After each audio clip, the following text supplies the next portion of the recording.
দেখে, ফেরেশতাদের দেখেও আল্লাহ রাব্বুল আলামিন আমাদেরকে শ্রেষ্ঠত্বের ঘোষণা করেছেন। কাবাগরের থেকেও একজন ইমানদারের মান, সম্মান, ইজ্জত বেশি, আরশে আজিমের থেকেও বেশি। তাহলে এত শ্রেষ্ঠত্বের ঘোষণা করলো, এর কারণ কি? এই শ্রেষ্ঠত্ব যে আমাদের জন্য যে ঘোষণা করা হয়েছে, এই শ্রেষ্ঠত্ব পাওয়ার জন্য, এই শ্রেষ্ঠত্বকে বজায় রাখার জন্য, টিকিয়ে রাখার জন্য আমাদেরকে কি কি কাজ করতে হবে, এটিও আল্লাহ তাআলা আমাদেরকে বলে দিয়েছেন।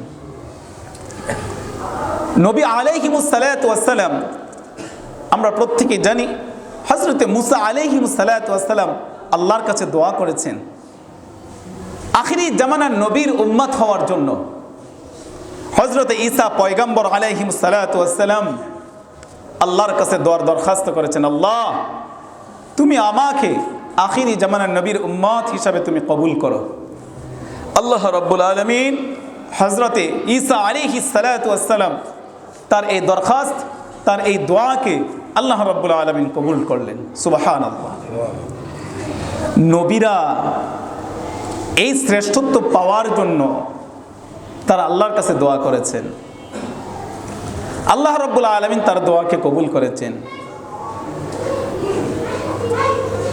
খ্রিস্টান যারা, তারা তো আল্লাহ তাআলা এমন এক ব্যবস্থা করেছেন, ঈসা আলাইহিস সালাতু ওয়াস সালামকে মারার জন্য যে পরিকল্পনা করেছে, যেই ঘরে ঈসা আলাইহিস সালাতু ওয়াস সালাম ছিলেন, যে মারার পরিকল্পনা করেছে, আল্লাহ রাব্বুল আলামিন হযরতে ঈসা আলাইহিস সালাতু ওয়াস সালামকে সশরীরে আসমানে তুলে নিয়েছেন, তার আকৃতি দিয়ে আরেকজনকে এই ঘরের ভিতরে ঢুকিয়ে দিয়েছেন। সুবহানাল্লাহ, সুবহানাল্লাহ। সেই ঈসা আলাইহিস সালাতু ওয়াস সালাম আবার আসবেন। কোথায় আসবেন? দামেস্কে। কোথায়? দামেস্কে আসবেন দাজ্জালকে কতল করার জন্য। সম্মানিত ভাইরা, তো নবীরা যদি উম্মত হওয়ার জন্য এত বেকুল ছিলেন, আল্লাহর কাছে দোয়া, আমরা আল্লাহ তাআলা আমাদেরকে শ্রেষ্ঠত্বের ঘোষণা করেছেন, সেই কাজগুলো যদি আমাদের মধ্যে যদি না থাকে, আমরা যদি না করতে পারি, তাহলে কিভাবে খয়রে উম্মাহ কিভাবে আমরা হব? সম্মানিত হাজিরিন, নিজেকে বাঁচানোর জন্য নিজের তাসবিহাত পড়ি, নিজের নামাজ কালাম সব কিছু পড়ি, কিন্তু অন্যজন পড়ে না। নিজে নিজে চিন্তা ফিকির করেই নিয়েছি, নিজে তো করতেছি, ও করছে না, তাতে আমার কি যায় আসে, আমার কি প্রয়োজন বলার। এইভাবে আমরা যারা নিজেদের দায়িত্বকে ঠেলে দিচ্ছি, সমাজ থেকে বিরত করে দিচ্ছি, এটির জন্য আল্লাহ রাব্বুল আলামিনের কাছে আমাদেরকে জবাবদিহিতা করা লাগবে।